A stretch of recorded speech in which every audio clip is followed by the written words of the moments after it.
Bonjour. Bonjour à tous. Bonjour Cécile. Ah, bonjour Sylvie. Donc, merci tout d'abord d'être aussi nombreux à cette conférence intitulée La place de la pédagogie dans le digital learning aujourd'hui. Donc, ce que je vous propose, c'est que nous allons procéder avec quelques questions de manière à amorcer un peu le débat. Et puis après, à la fin de la session, nous vous laisserons quelques temps d'échange et de questions. Voilà. Cécile, tu peux peut-être rapidement te présenter? Oui, avec plaisir. Donc bonjour à toutes, bonjour à tous. Alors c'est toujours un plaisir d'être sur un salon de learning parce que... Ah, bonjour Adeline. Parce que en fait le learning, apprendre, c'est aujourd'hui devenu en fait un incontournable dans cette nouvelle civilisation. Alors le gros sujet, c'est qu'en fait, on nous dit qu'il faut apprendre tout le temps. On commence à l'école et on finit à la retraite et on continue d'apprendre. Le gros problème, c'est que apprendre tout le temps, c'est facile à dire, mais c'est plus difficile à faire. Et c'est pour ça qu'en fait, l'objectif de cette conférence, c'est peut-être d'essayer de voir qu'est-ce que c'est qu'apprendre efficacement et apprendre différemment en fonction des âges de la vie. Alors, avec Sylvie, on voudrait vous présenter une très vieille dame qui a 220 ans. Et je sais qu'ici, il y a plein de start-up. Et j'ai fait tout à l'heure le tour du salon. C'est magique parce qu'il y a une énergie ici pour créer des outils, créer des plateformes, créer des solutions. Et bravo à tous et à toutes ces entreprises qui se créent. Nous sommes une vieille dame de 220 ans qui s'appelle le CNAM. On ne les fait pas, hein, non, heureusement pour nous. Et au CNAM, en fait, ce qu'il faut comprendre, c'est qu'en fait, on a été pionniers de la formation et de l'apprendre.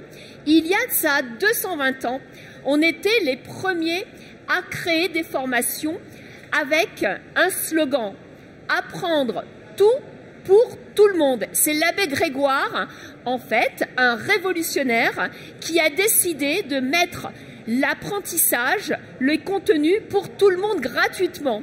Et donc ça, c'est notre ADN, faire que tout le monde puisse apprendre toutes les matières, puisqu'on enseigne tout, sauf la médecine, mais la philosophie, la sociologie, l'histoire, la pharmacie, tout ce que vous voulez, et quasi gratuitement. Et donc, on a été les premiers à faire des cours à la télévision il y a très longtemps sur une chaîne qui était donc, je crois, la numéro 3, et il y avait soit la messe, soit les cours du CNAM le dimanche matin. On a continué par être les premiers à faire de l'enseignement à distance. On fait cet enseignement à distance depuis plus de 15 ans. Et on a été les premiers à faire les MOOC, les Massive Open Online Course. Et aujourd'hui, on reste les premiers dans le nombre de MOOC créés. Sylvie, on en a plus de 50 MOOC dans tous les domaines. Le droit social, les objets connectés, la RGPD, les ressources humaines, bien entendu tout ce qui est Java, Python, dans toutes les sciences, vous avez des MOOC du CNAM sur la plateforme universitaire FUN, France Université Numérique. Et donc, Cécile, justement, tu parlais de contenu. Alors, quelle est la place de la pédagogie dans le digital learning? Voilà, alors en fait, on a donc tous ces MOOC et notre façon de créer la connaissance, elle est en fait différente de tout ce que vous faites, vous, start-up. Vous êtes les fers de lance de la diffusion, de tout ce qui est marketing et de tout ce qui est contenu opérationnel métier. Et on vous invite tous à venir au Learning Like Human Change pour faire des partenariats avec le CNAM et co-créer. Pourquoi? Parce qu'en fait, nous, au CNAM, on ne sait pas faire tout ce que vous faites, on fait de la création de connaissances. Je m'explique. On fait de la pédagogie de contenu. Je m'explique. Nous sommes des enseignants-chercheurs qui passons la moitié de notre vie à lire, à créer de la connaissance et l'autre moitié à la diffuser. Et aujourd'hui, grâce au MOOC, on la diffuse massivement pour tous. Et donc, notre métier, c'est de faire de la qualité autour de la création de connaissances sur des nouveaux sujets. C'est pour ça qu'en fait, on a tant de MOOCers. Le MOOC du manager au leader, qui cette année est axé sur le travail collaboratif et l'intelligence collective. Et le deuxième MOOC, l'IA, l'intelligence artificielle pour les managers, a dépassé les 200 000 auditeurs. il a dépassé les 148 pays et c'est surtout pas grâce à la technologie, car je m'excuse, mais on filme avec un iPhone et on filme dans des situations extrêmement spartiates. Mais on a besoin de vous, start-up, plateformes, créateurs de contenu en quiz et autres, pour justement allier le contenu que l'on fait à la technologie que vous portez. Et ainsi, on a travaillé avec Teach on Mars, Klaxoon, Ubicast, Zebra, MediaWen, BotRiver et toutes ces super startups qui viennent avec le Learning Lab Human Change, avec la MOOC Factory du CNAM, avec CNAM Entreprise, faire des POC. Et ensuite, il y a contrat, il n'y a pas contrat, mais en tout cas, c'est une magnifique expérience parce que notre promesse, c'est un contenu unique et énormément de MOOCers, énormément d'auditeurs. Ce qu'on peut vous dire, c'est que la stratégie du CNAM aujourd'hui, cette vieille dame de 220 ans, c'est qu'elle va être sur tout le territoire français. Aujourd'hui, on a 30 CNAM en France et à l'étranger. Eh bien, dès cette année, nous en aurons 130. Il y a donc 100 CNAM qui vont aller dans toutes les villes petites et moyennes de France, irriguer toutes les personnes qui n'ont pas accès à la formation. Donc le volant et notre spectre d'auditeurs est immense. C'est pour ça qu'on sera toujours là pour faire du contenu et qu'on a besoin de vous pour faire en fait du contenu enrichi. Et le truc qui sort par derrière, mais ça va aller. Tout va bien. Alors, attendez, Cécile. Je vais déjà quitter ça. Oui, je faisais. Allez-y, oui. Oui. Vas-y, tu vas y arriver. Ouais. Donc, comment mixer intelligemment, du coup, pédagogie et digital, alors, selon toi? Ce qu'il faut bien comprendre, c'est qu'en fait, dans toutes les solutions que je vois aujourd'hui, il y a des choses incroyables, de la réalité augmentée. Il y a, bien entendu, du serious game. Il y a de la gamification. Il y a plein d'autres techniques et c'est très intéressant. La pédagogie, c'est 3 secrets. C'est premièrement l'art de la répétition. Un message, il doit être dit dans un jeu, il doit être dit dans de la réalité, il doit être dit dans un quiz, il doit être dit par une vidéo et pourquoi pas lu ou pourquoi pas sous forme de questions. La répétition, c'est le premier atout de la pédagogie. Deuxièmement, c'est surtout ne pas s'arrêter à des outils extrêmement sophistiqués qui vont peut-être être très intéressants au niveau du rendu visuel, mais qui en même temps, parfois, vont demander un investissement de temps important pour l'appropriation. Le deuxième secret, après l'art de la répétition, c'est l'art de la diversification des outils. Il faut absolument considérer le ratio investissement-temps rapport à la qualité. Aujourd'hui, ce qui marche le mieux, c'est quand même les chaînes YouTube et pourtant, c'est fait avec des ordinateurs, dans des salons et des chambres et ça ne demande pas une pédagogie extraordinaire. Ce que je veux dire par là, c'est que oui, il faut investir dans des outils sophistiqués, mais parfois, l'important, c'est plus le contenu que la façon dont il est marketé sur le système et ça, j'en suis convaincue. La troisième secret dans la pédagogie, c'est qu'en fait, la pédagogie, elle ne doit pas être identique en fonction de l'outil utilisé. La pédagogie en présentiel, elle est différente de la pédagogie en vidéo, qui est différente de la pédagogie en quiz, qui est différente de la pédagogie en interview, qui est différente du MOOC, qui est différente du micro-learning et qui est différente également de tout ce qui est situation professionnelle. Donc c'est vraiment le secret, l'art de la répétition, le ratio temps d'investissement et bien sûr niveau de qualité de la diffusion et surtout diversification de la pédagogie en fonction du support de la pédagogie. Cécile, quelles sont tes 2 plus belles réalisations en termes justement de pédagogie digitale? Puisque là, tu viens de nous révéler tes secrets quand même. Ouais. Donc, à ne pas répéter. Enfin, vous êtes quand même très nombreux. Donc, tes 2 plus belles réalisations selon toi en termes de pédagogie digitale? Alors, je ne sais pas. Moi, ce qui me fait plaisir, c'est quand il y a des MOOCers que je rencontre au hasard, et donc on fait un selfie et j'ai un mur avec plein de photos de tous les MOOCers, et ça c'est extraordinaire.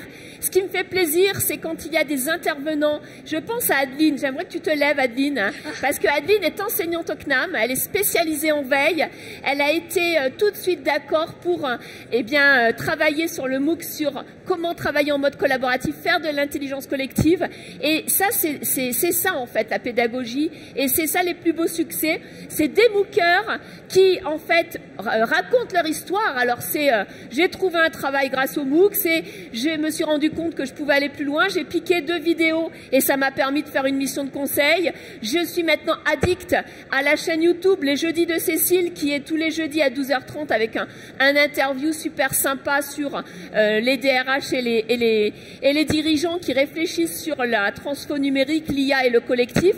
Et c'est surtout travailler avec des startups où on a compris qu'on n'était pas en co-compétition, mais on était au contraire en train de créer la façon de penser l'apprendre de demain. Donc pour moi, c'est ces moments, petits moments de plaisir et de bonheur qui font que j'ai encore envie de continuer, sachant qu'il faut bien dire une chose, c'est qu'en fait au CNAM, on a très peu de moyens, beaucoup d'énergie, et je pense des équipes extrêmement dévouées, même si en termes de moyens, quand je vois ce salon, je me dis mais mon Dieu, on est sur une autre planète. Mais c'est pas grave, parce que le secret c'est la frugalité, c'est l'énergie et c'est l'envie d'aller plus loin. Tu nous as parlé donc là des réussites, hein, des points de succès par rapport au MOOC.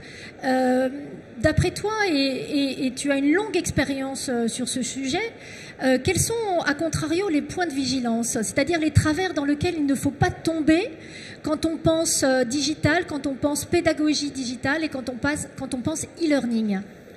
Alors, ce que je sais, là où je suis convaincue, c'est que si on a tant de succès sur les MOOC, je vois par exemple, on a une newsletter où on donne plein d'informations avec des milliers de personnes, avec un taux d'ouverture. On a envoyé une newsletter il y a quelques jours, le taux d'ouverture était à 45%, donc c'est assez extraordinaire. Je crois que c'est parce qu'en fait, tout ce que l'on crée, c'est du contenu nouveau. En fait, on se situe sur l'innovation en termes de contenu. On veut, grâce à des learning expéditions, on en a fait à Shenzhen en Chine, on en a fait aux États-Unis, on en a fait en Europe, apporter des clés de décryptage, des idées nouvelles, des témoignages nouveaux, et on est vraiment sur du freemium connaissance. Mais nos ressources pour la diffuser sont ce qu'elles sont. Voilà. Donc le digital, à mon avis, il y a 3 écueils. Le premier écueil, c'est d'investir votre argent simplement dans la façon de diffuser et non pas dans le contenu. Voilà, à mon avis, c'est une erreur. Parce qu'en fait, le plus important et ce que cherchent les gens, c'est d'être intéressés, d'apprendre, de réutiliser quelque chose qui n'est pas vu partout. Le deuxième écueil dans le digital, à mon avis, c'est de vouloir aller dans les effets mode. Je pense à l'an passé où on a voulu tester des learning analytics soi-disant faits par de l'IA. Eh bien, c'était absolument faux. C'était pas de l'IA, ça ne marchait pas. Et donc, on a voulu tester et en fait, on s'est bien rendu compte qu'il y a vraiment des effets mode parfois. Donc, avant d'aller gaspiller du temps et de l'argent dans les effets mode, sachez que votre cible, que ce soit des DRH, des responsables formation, des auditeurs ou madame ou monsieur tout le monde, avant tout, elle veut de la qualité. On est à l'ère de la qualité et plus à l'ère de la quantité. Parce que le troisième problème du digital, c'est qu'il y a trop de choses. Il y a trop de contenu, il y a trop de propositions. Et la denrée rare, c'est la même que celle sur les réseaux sociaux, c'est le temps.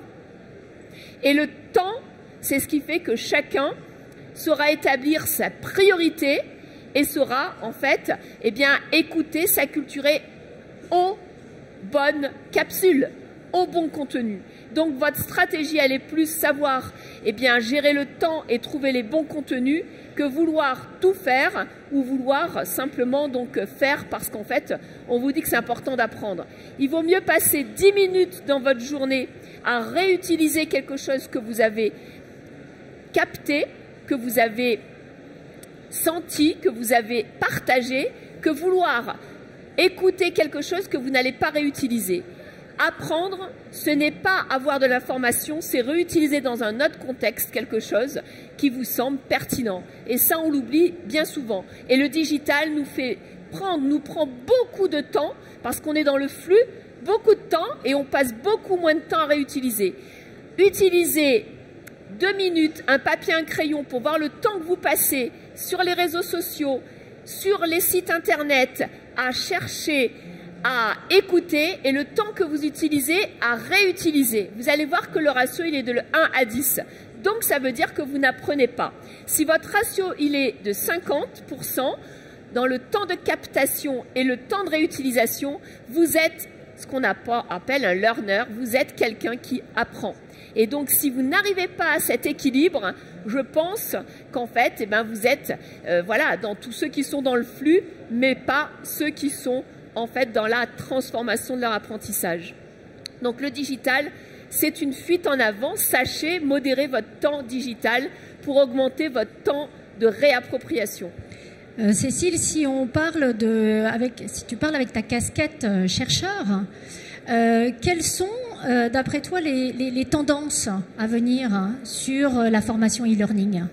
Alors, au sein du CNAM, en 2 mots, donc moi je suis enseignant-chercheur, je suis professeur des universités au CNAM et je manage toutes les formations RH dans tous les CNAM avec une équipe d'enseignants.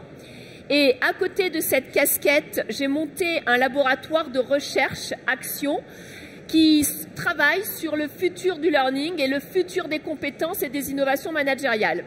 À l'intérieur de ce laboratoire, il y a donc une personne, Isabelle Galli, qui gère tous les aspects opérationnels et qui est une spécialiste des startups. Donc, si vous voulez travailler avec nous pour monter des POC et travailler sur des gros volumes d'apprenants avec des startups, contactez Isabelle Galli.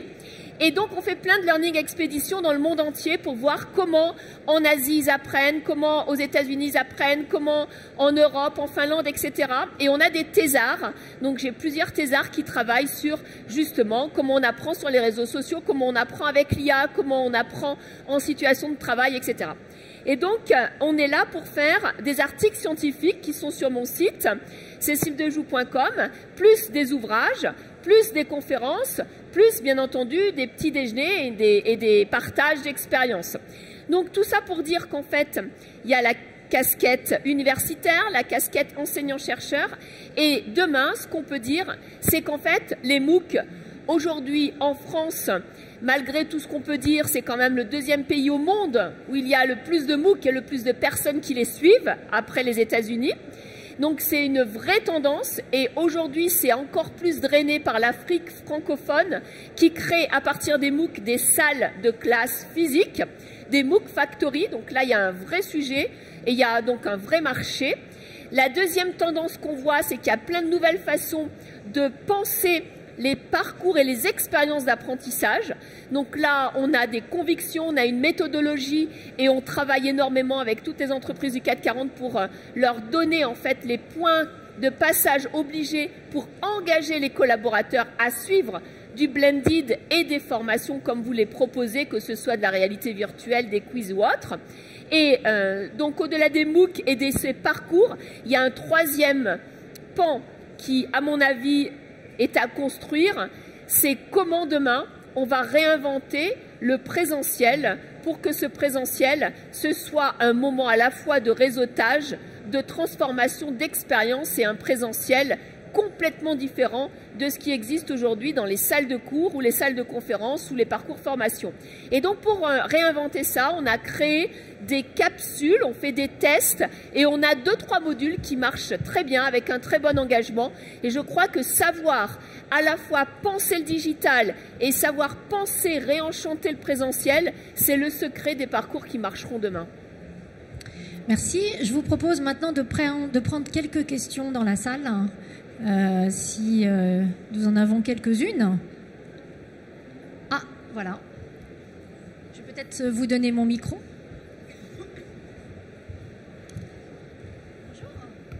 Bonjour, moi justement vous venez parler de capsules là, que vous essayez de mettre en place pour voir si ça fonctionne. Vous pouvez nous donner un exemple? Est-ce que vous pouvez vous présenter?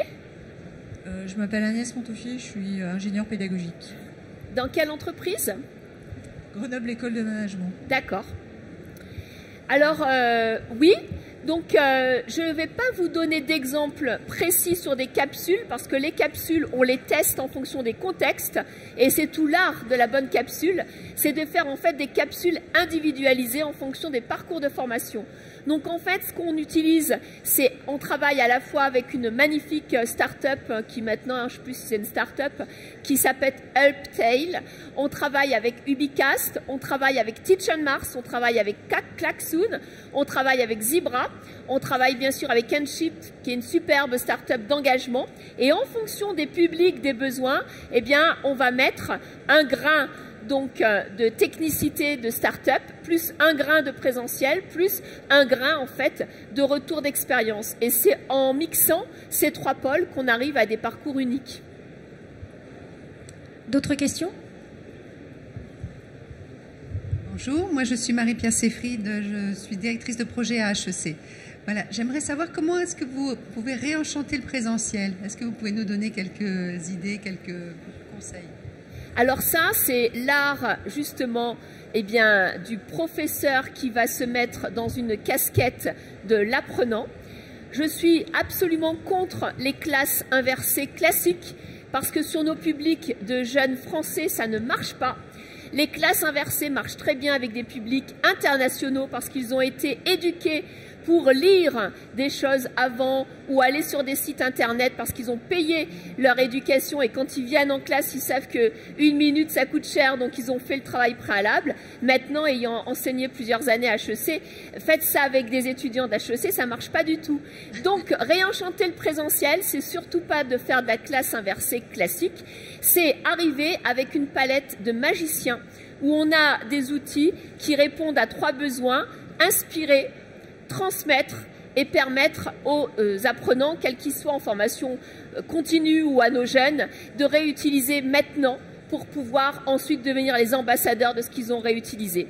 Et donc ça, c'est vraiment tout l'art de la pédagogie. On a créé des modules d'époque qui aujourd'hui nous permettent et à la fois d'avoir des outils concrets et une méthodologie qu'on utilise dans des entreprises de CAC 40 et ça marche très très bien parce qu'en fait on a fait la synthèse de trois choses: les neurosciences qui nous apprennent comment on apprend, les sciences de l'éducation qui nous disent justement qu'est-ce qui fait qu'un canal permet d'apprendre ou pas, et surtout eh bien, tout ce qui est lié en fait à la philosophie qui permet de savoir comment l'influence et le fait d'être dans une logique de mimétisme permet en fait d'aller beaucoup plus loin qu'apprendre. Donc neurosciences, philosophie et sciences de l'éducation. Notre question? Bonjour, moi Benoît Atmaron, je suis ingénieur structure de bâtiment. Et je m'intéresse beaucoup à la formation, je suis aussi enseignant à l'école d'architecture de Montpellier. Et je me posais une question sur est-ce que vous pourriez un peu développer les POC et avec qui vous avez élaboré des POC, quel type de société et quel a été le retour derrière pour ces sociétés? Bah écoutez, nous on travaille beaucoup comme ça, c'est-à-dire qu'en fait on travaille avec de la confiance, c'est-à-dire on a des MOOC à disposition, du travail sur de l'enseignement à distance, de la FOD et des cours en présentiel. Et donc on travaille avec des startups qui veulent en fait eh bien, co-construire avec nous une séquence. On la met sur plusieurs modalités. On la teste, on la déforme, on la reforme, on la recrée en fonction des différents publics que l'on a et on leur assure donc une présentation à la fois donc, dans la presse, dans les newsletters, dans les différents supports. Et ensuite, on fait du débrief. Et donc, on a ainsi fait l'an passé le premier chatbot en e-learning avec BotRiver. C'était très intéressant. On travaille aujourd'hui avec une super start-up qui s'appelle Zebra sur du forum interactif. C'est passionnant. Et donc, en fait, on a un vrai travail de co-construction avec les startups parce qu'en fait, elles ont compris que l'erreur de toutes les entreprises qui sont ici, c'est de faire très souvent simplement en fait de la solution sans avoir ce qui crée de la connaissance. Or, demain, je suis désolée, vous n'allez pas tout apprendre avec YouTube et tout apprendre simplement avec du motion design. Si vous voulez aller plus vite et être dans de la justement différenciation, il faudra que vous fassiez appel à des enseignants-chercheurs. Et ceux qui l'ont compris, eh bien, ils ont bien compris que s'ils avaient autant la qualité de contenu que de la bonne solution technique, ils iraient beaucoup plus loin que les autres. Et donc, nous, on s'adresse à ces startups qui nous prennent pas de haut, parce qu'il y en a qui nous prennent de haut, hein, bien entendu, et qui veulent pas travailler. Bon, bah, très bien. Mais à celles qui elles sont dans la co-construction, et on a donc de super retours. Et donc, ensuite, ça leur permet d'avoir à la fois des datas, du volant, l'accès à des publics, et puis en même temps de co-construire et de partager avec des professionnels voilà, de pédagogie. Donc c'est toujours intéressant. Non, c'est gratuit. Ah non, moi j'ai pas de sous, j'ai pas de carte bleue, j'ai pas de panier sur Internet. Au CNAM, on est dans une logique, tout est gratuit, tout est innovant et on continue d'innover, quelles que soient les solutions. Et l'important, c'est que justement la formation, elle soit quasi gratuite pour tous, puisque c'est la mission du CNAM. C'est la mission première du Conservatoire national des arts et métiers. De la formation continue, tous les savoirs pour tous. Une dernière question peut-être voilà. Oui, une dernière question, rapide si possible. Monsieur ?